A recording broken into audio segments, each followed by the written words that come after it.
Hello, hello. Welcome, welcome, and come on in. This is Jodie Jean Daniels, and this is our second installment of Just Jodee Plus One, the podcast. I am super excited today.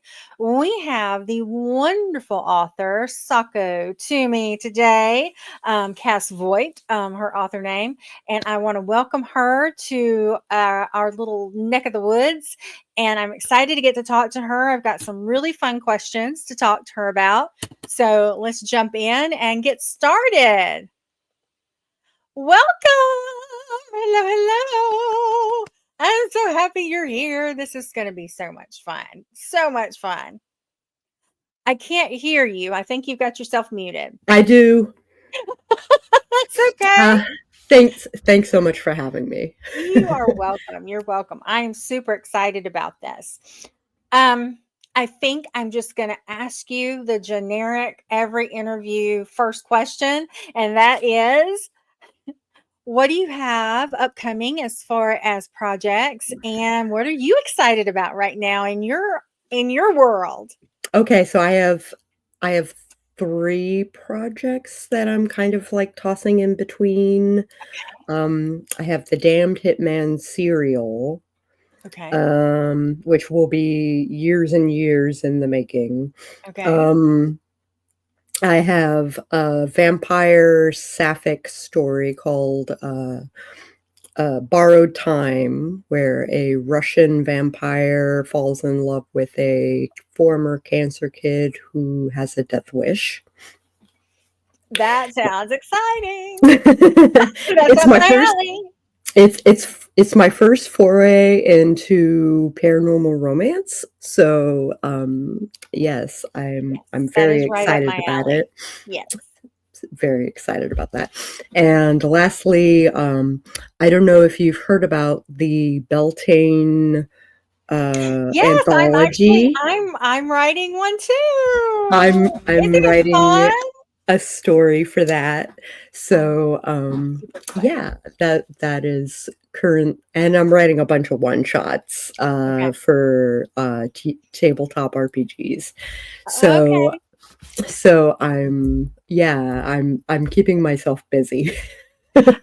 I myself am just getting into RPGs. My husband is a huge Dungeons and Dragons guy, and I Cool. created my own little planner. It has, I made it all cutesy and stuff. So yeah, I'm keeping up with, him and we do it for date night on Saturday nights, and it's fun. So That's amazing. I will definitely have to check out what you're doing with your RPGs. All Mhm. right, let's see. Where are we going to jump first? Here we go. First question. You have mentioned in your bio and to me personally about being a horror writer, a witch, and a graphic designer. My question is, how do you intertwine those identities into one during your creative process, or do you? I do. Okay. Um, so for one, I tend to write. So I'm a gray witch. I'm a chaos witch Okay. technically. Um, the how do I break this down? Um, I am a graphic designer, so I do all my own pre-press. I do my own covers. I do my own formatting. Okay. I do all of that pre-release stuff, Okay. and that's the graphic designer in me. And then all the promo and whatnot. Right.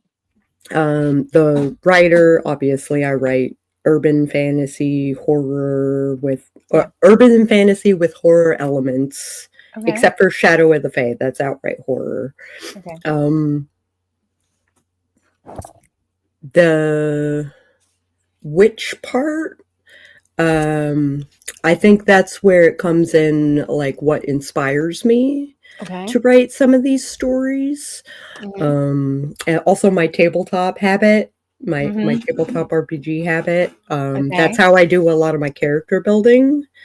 So, and I kind of set it in my own universe. Mm-hmm. Um, so I that is how I merge the Okay. So three. you merge that.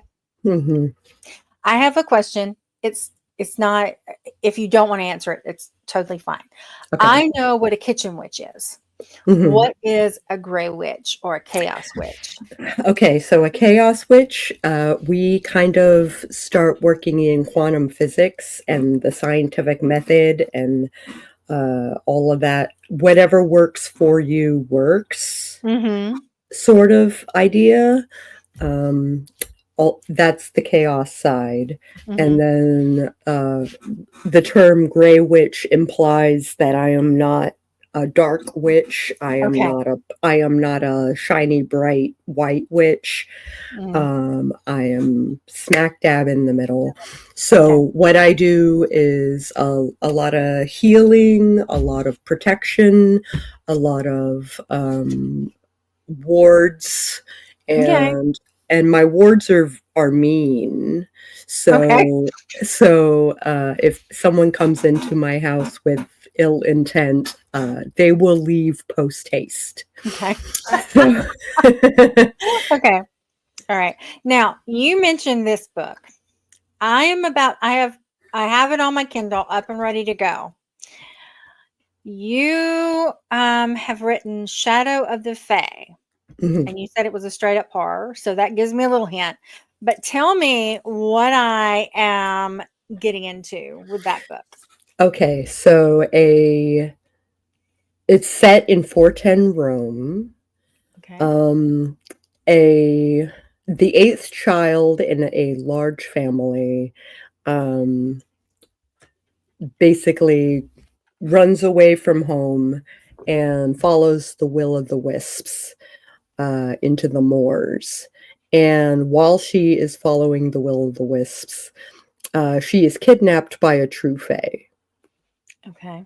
Uh, while she is in custody, as it were, as she is a new pet, and the goal of the whole point of the story is her escape Okay. and how she gets out. Okay. I'm excited. I can't wait to start reading it. I'm so excited. There's even little bits of love and little bits of like there is a love interest. Okay. I will put it that way. All right. Um, but remember that this is a horror story. It is horror. Okay. All right. I gotcha. Let me go back to the book that I read, Mhm. getting ready for this interview. Without giving too much away, because I know it would be easy to do. um, Tell me a little bit about your protagonist's journey and what inspired their creation when you created Daisaku. Okay, so Daisaku Watson is, Yes. for those who have not read the book, is a bounty hunter who is basically enlisted to investigate a instance where a building burned down and a homeless man died in the fire.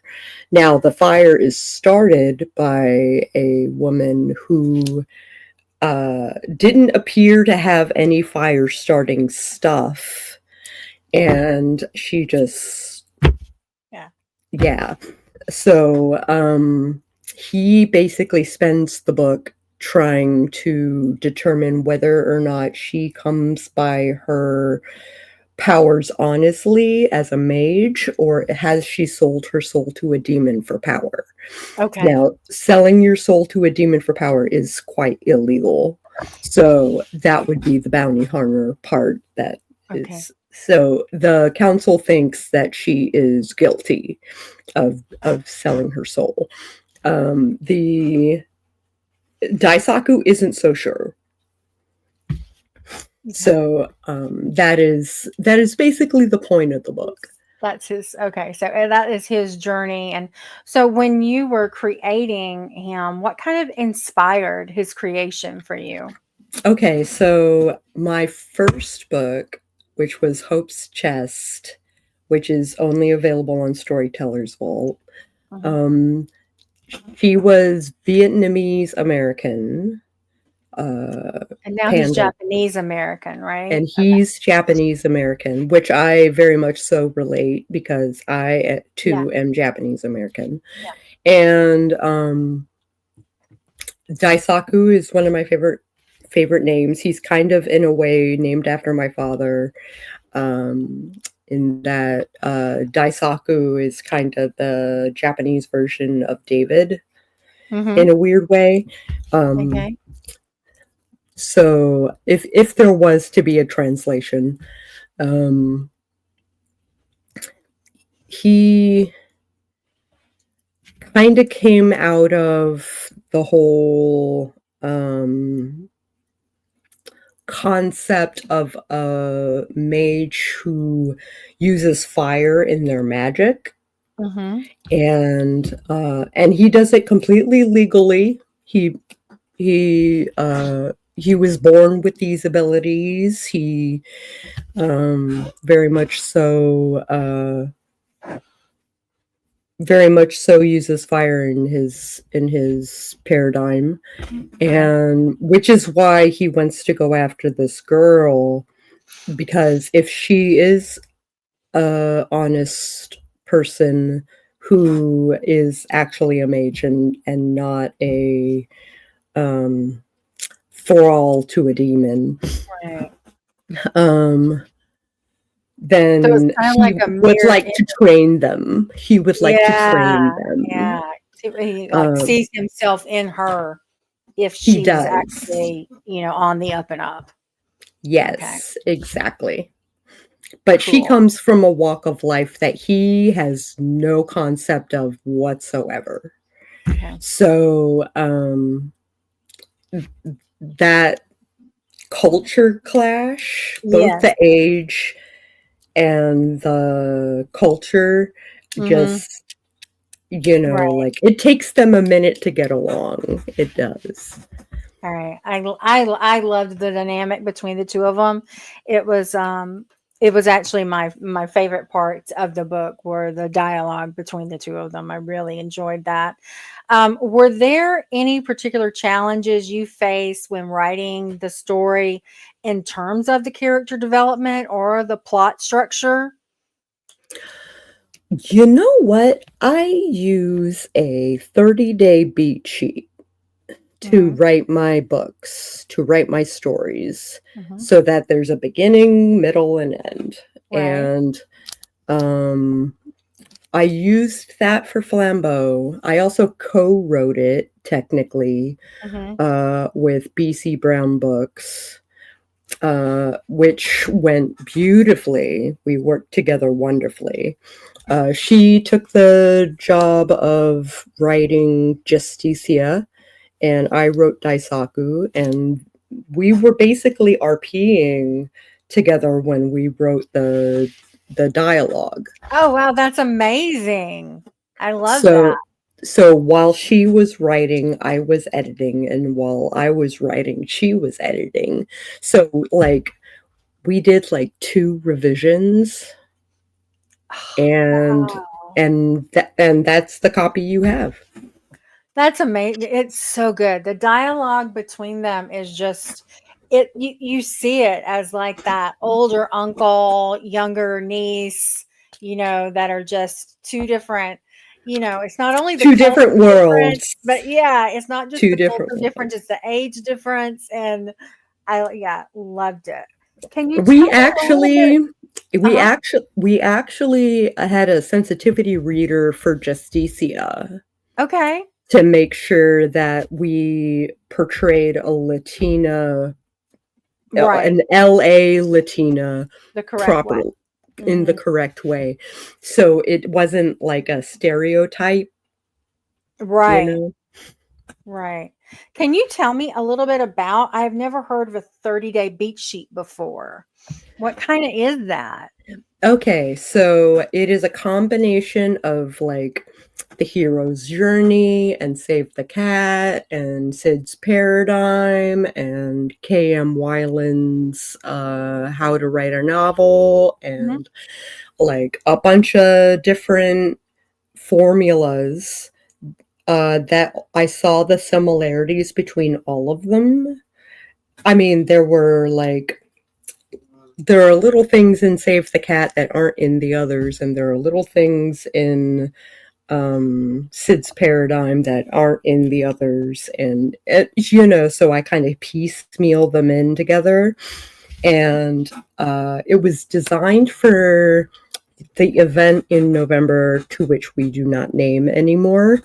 Um, so I always used it for those projects. Mm, And I started using it for my other projects too, because it was turning out to be really useful. And this outlining method, I deviated so little.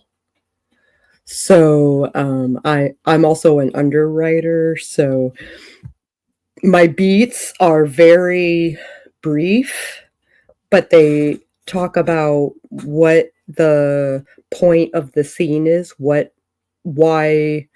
do the things happen the way they do, and I pants the scene. So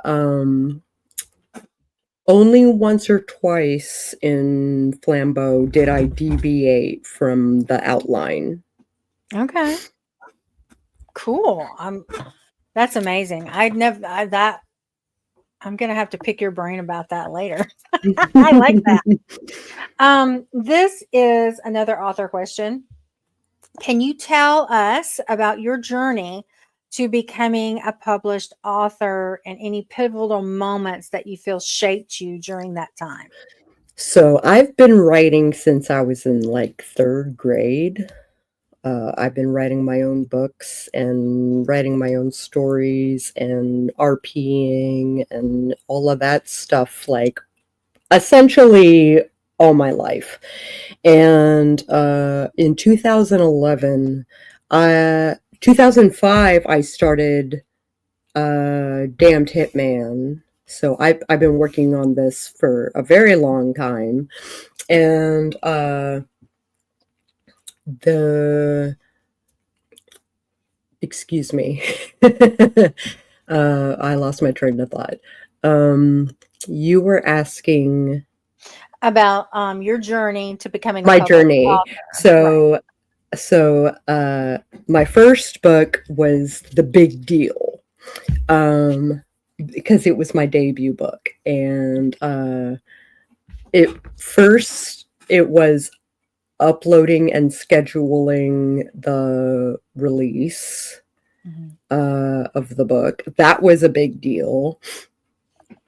Um, the second was seeing it in print Ooh, yeah. and holding the book in my hand and flipping through the pages and stuff like that.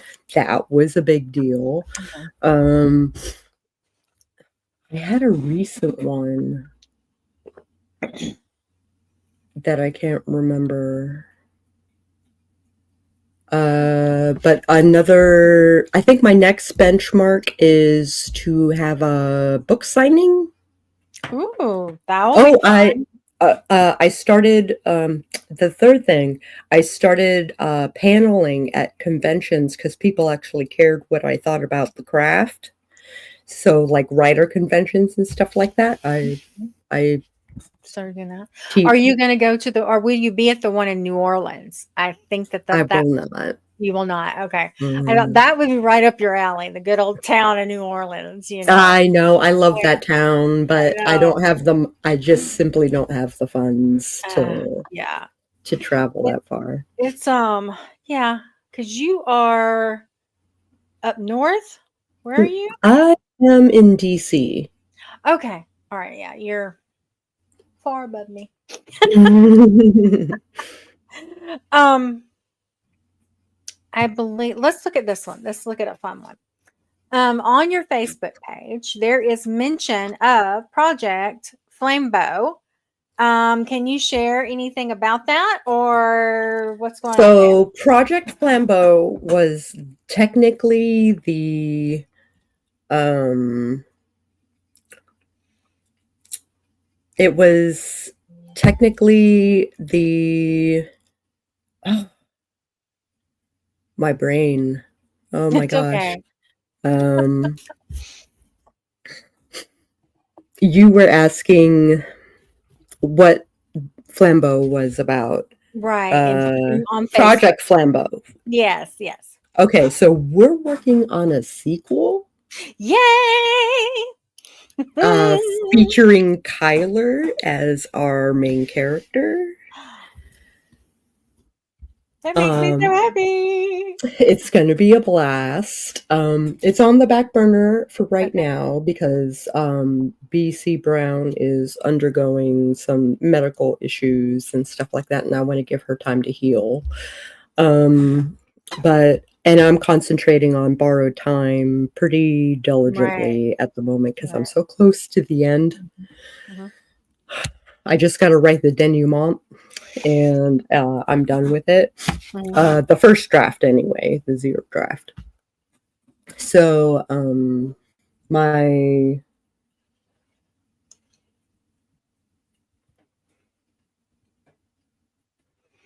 So we're just waiting for the new information to come down about the sequel when you guys kind of, are able to get back together when she's feeling better. Your co-writer's feeling better. Oh man, I can't wait. I'm gonna like check that thing every other day. I love that. I I'm love that. hoping for next quarter. I'm hoping for Hope next quarter. I would awesome. really like to get through this draft of borrowed time and have some time to add some subplots and stuff like that. I Mhm. concentrated on romancing the beat Mhm. to get my romance down. It's a slow Okay. burn. Mhm. There's they're both demi, Mhm. so they are learning about each other for much of it, and then once the tires hit the pavement, um yeah, it really accelerates. Oh, that sounds good. When as far as your writing routine goes, I know that I do a lot of meditation, candle burning, and I have like a routine that I do hmm before I start writing. Is there anything that you do like that, or are you just okay? I'm going to write now and I sit down kind of person? I am wondering where my other vape is. Um, so I vape while I write. Okay. So I don't have to walk away for a cigarette if I Mm-hmm. can avoid it. Maybe every 3 hours, 4 hours, I'll go out for a cigarette and not have my phone so that I can dream up what the next scenes are going to be like. Mm-hmm. Um, those like moments out on the porch, Mm-hmm. like while I'm thinking, like they're essential. Mm-hmm. Yeah. It's like when I go for a walk in the back pasture to see the horses. That's when like my That's when brain you is get all your yeah, ideas. yeah. Yeah. I get all the ideas then. Yep. How do you balance your writing with your graphic novel business, and how do you keep everything kind of in flow, if you will? Okay, so technically speaking, I don't have writing in my schedule. Okay. I mostly write off the clock. Um, which is silly. I used to do streams every Tuesday in the morning and in the evening, Mhm.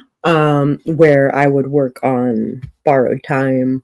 Mhm. And I stopped doing those because I wanted my Tuesdays back. And uh, I haven't really worked on my writing since. Mhm.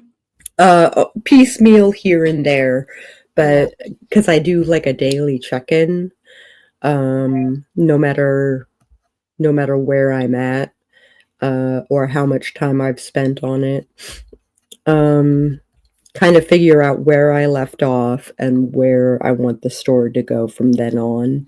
Mhm. And that yeah, that about sums it up. Um, kind of back to Flambeau. Um, do you have? Well, no, no, no. Let me ask you this one. This one's I like this one. If Flambeau were adapted into another medium, such as a graphic novel or a film, how do you envision it? I want Keanu Reeves to play Okay. Daisaku. Mhm. Um, because he is also half Japanese Right. and uh, kind of plays into that genre really easy. Yeah. Um, Constantine.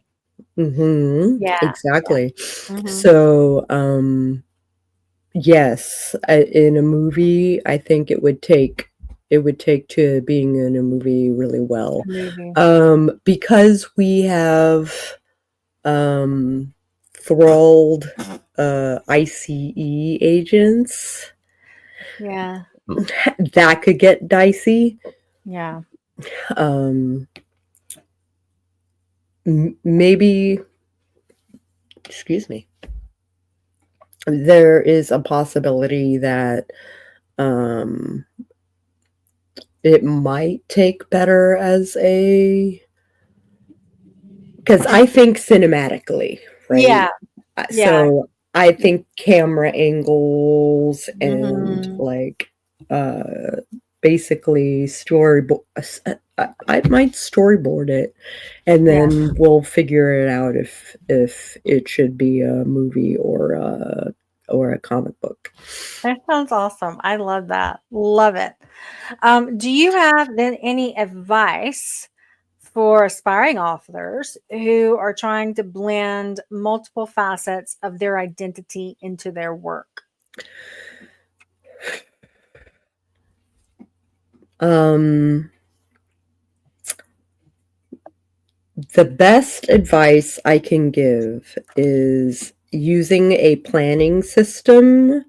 And so I work a 6-hour day, and I divvy it up 2-hour blocks, and each of those blocks are so I have a 12-week year, 12-week plan Okay. that takes priority.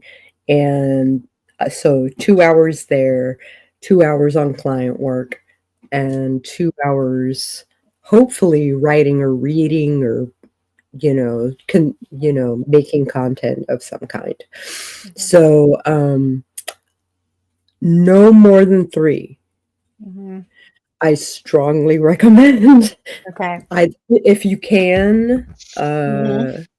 pick what you're best at, Hmm. and run with it for a quarter, and then see if you can work in some other stuff.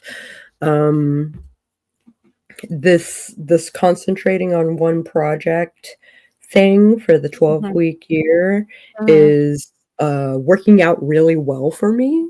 Okay. Um, I'm getting a lot done, and it's I formed my plan so that it pushes me through the quarter. Hmm. And week 10, I think, which is in March, Right. Hmm. I will be releasing uh, my new project, which is uh, basically my brand and a bunch of art that fits the brand and a bunch of quotes that fit the brand and Awesome. like a whole bunch of brand stuff is gonna run all through second quarter. So I'm planning for that now. Okay. And I feel like for those who are trying to take all of their hobbies and combine it into one, Mhm. um, don't use more than 3, and 3 is ambitious. Mm-hmm. 3 is really ambitious. Yeah. So, I usually do quarterly, I usually do 3 categories. Like last year, um, I did my writing goals, I did my art goals, and I did my dance goals. Mm-hmm. Those are the 3 facets of the things that I monetize. Okay. And that is uh, great and all for the quarter, but for week to week, Yeah. uh, Yeah. it was turning Too much. into 9 goals Mm, instead of 1. right. So concentrating on one thing at a time is Okay. probably the healthiest thing you can do, and then start reaching out and seeing what you can add after that. Mhm. Okay. All right. That is awesome. Thank you. That is awesome advice. I'm even listening to that because I do that. I tend to put too much on my plate. I really do. Between my husband and my best friend, it's always like, yeah, that's not happening. That's You you need to gotta know stop. your limits. You Yeah, yeah, gotta know your exactly, limits. exactly. Yeah. All right, this is my last question. Very Okay. straightforward. Where can my viewers and listeners find more of your work and stay updated on all things and your latest projects? So technically, I have a Substack Okay. that is my newsletter. Okay. I've been laxing on it the last couple of weeks because I've been concentrating on this, you know, branding thing. Okay. But when I hit week 10, I will Mhm. be right back into it and talking about all the cool stuff I'm doing. And so Substack is totally the best way to get a hold of me. Okay. You can find it at the bottom of my website when you Okay. look at my And I will newsletter. get you to put that in our chat so I can attach it to the video and to the podcast too at Sounds some great. point. Yay. Well, thank you so much for being here. The time went by really fast, and that always Yeah, means that I was having a really good time. it So thank you for coming here today. I really appreciate it. Thanks so much for having me. And I will now say goodbye to our beautiful listeners and viewers. Thank you guys for coming here today. We really appreciate it. You can tell we had a blast. And you know what I'm going to say before I say it, but I'm going to say it anyway. I may not be everybody's cup of tea, but I'm a really awesome group of people's double shot of whiskey. And I am so happy and so proud that you find me just right. See you later, guys. We love you. Bye.